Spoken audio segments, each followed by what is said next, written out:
আপোনালোকে আটাই অৱগত যে গোৱালপাৰা এখন অতি ভিতৰৰ গাঁৱত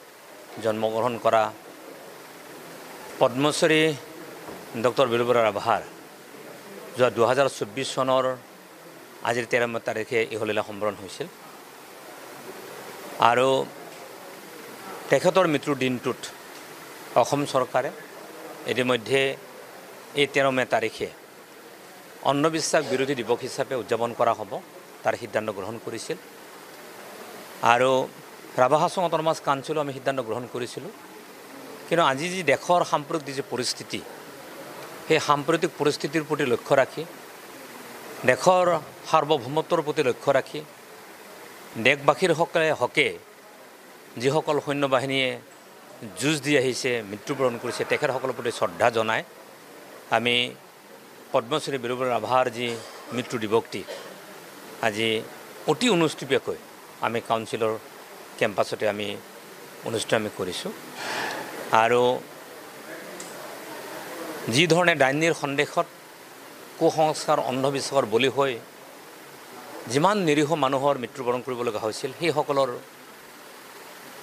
বা সেই কুসংস্কাৰৰ বিৰুদ্ধে তেওঁ যি ধৰণে এখন যুঁজ দিছিল যি যুঁজত কুসংস্কাৰ অন্ধবিশ্বাস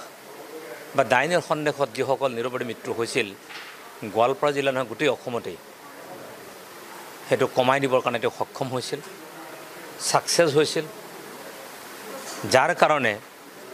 ৰাষ্ট্ৰসংঘলৈকে তেওঁ নিমন্ত্ৰিত হৈছিল ভাৰত চৰকাৰে স্বীকাৰ কৰিবৰ কাৰণে বাধ্য হৈছিল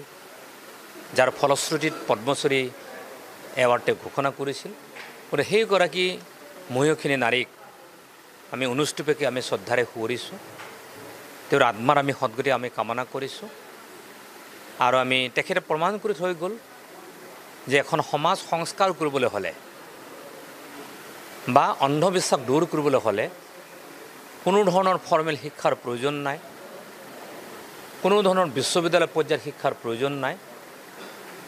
তেনেকুৱা ব্যক্তিও এখন সমাজ সুন্দৰভাৱে সংস্কাৰ কৰিব পাৰে সেই কথা পদ্মশ্ৰী ডক্টৰ বীৰবৰা ৰাভাই প্ৰমাণ কৰি থৈ গ'ল গতিকে আজিৰ প্ৰথম মৃত্যুবাৰ্ষিকীত তেখেতক আমি শ্ৰদ্ধাৰে সুঁৱৰিছোঁ আৰু ৰাভা হাছং অট'নমাছ কাউন্সিল তৰফৰ পৰা আমি তেখেতলৈ শতসহস্ৰ শ্ৰদ্ধাঞ্জলি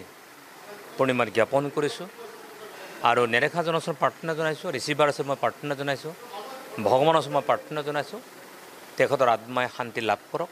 স্বৰ্গৰ শান্তি লাভ কৰক আৰু তেওঁ তাৰ পৰাই আমাক এনেধৰণৰ অন্ধবিশ্বাসী যিখন যুঁজ সেই যুঁজত যিসকল ব্যক্তি আজিও জড়িত হৈ আছে সাহস প্ৰেৰণা তেখেতে দি যাওক আৰু আজিৰ এই প্ৰথম মৃত্যুবাৰ্ষিকী দিনটোতে আশা প্ৰকাশ কৰিম আমাৰ সমাজত ঘটি থকা কুসংস্কাৰ অন্ধবিশ্বাস আটাইবোৰ যাতে আঁতৰি গৈ এখন ভাল সংস্কাৰক সমাজলৈকে যাতে ৰূপান্তৰিত হ'ব পাৰোঁ তাকে মই আশা ৰাখিছোঁ আৰু পুনৰবাৰ তেখেতলৈকে মই শ্ৰদ্ধাঞ্জলি জ্ঞাপন কৰিছোঁ।